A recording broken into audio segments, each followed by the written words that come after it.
At dinner, my son mocked me. What I said next left everyone silent.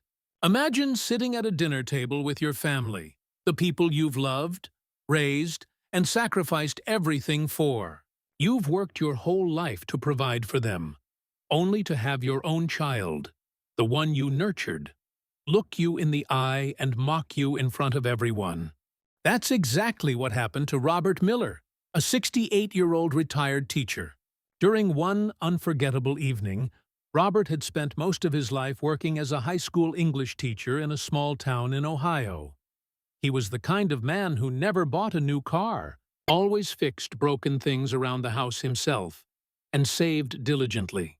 His wife, Margaret, 65, stood by him through thick and thin, raising their two children, David, 38, and Emily, 35. Emily adored her father. She inherited his love for literature and respect for hard work. But David was different. He had always looked down on his father's modest career, constantly comparing him to his wealthy in-laws or his more successful friends. By the time Robert retired, David was a successful real estate developer, living in a lavish home and married to Samantha, 34, who came from a wealthy family.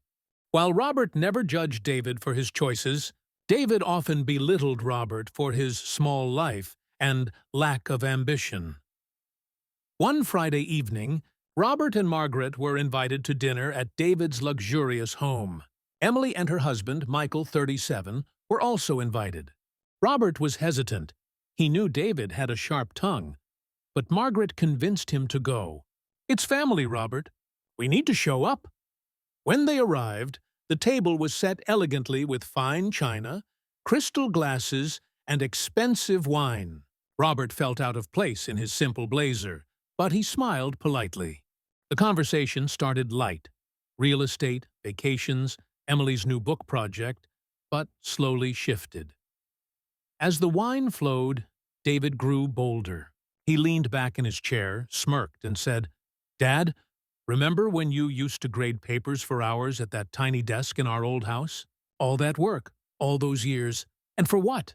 A pension that barely covers the property taxes on my second home?" The table chuckled uncomfortably. Robert's face flushed, but he stayed quiet. David wasn't finished. He continued, "You know, sometimes I think you settled for mediocrity. You could have been so much more if you'd taken risks like me. Instead, you wasted your life teaching kids who probably don't even remember your name." Emily's eyes widened. Margaret looked down at her plate, and Michael cleared his throat. But David smirked, enjoying the tension he had created. Robert sat in silence for a moment. He could have argued, could have shouted, but instead he calmly set down his fork, looked straight at his son, and said words that would change the room forever. "David, I may not have made millions, but I made a difference. Every day for 40 years, I taught children how to read, how to write, and how to think. Some of those children became doctors, lawyers, writers, even teachers who are now shaping the next generation. And when they come back and thank me, I realize that my life wasn't small. It was meaningful." The room grew quiet. Robert leaned forward slightly and continued, "You measure success in money and property. I measure it in lives touched. You may have built skyscrapers, but I built people. Tell me, David, when was the last time someone's life was better because of you, not your bank account?" The silence was deafening. Emily reached for her father's hand.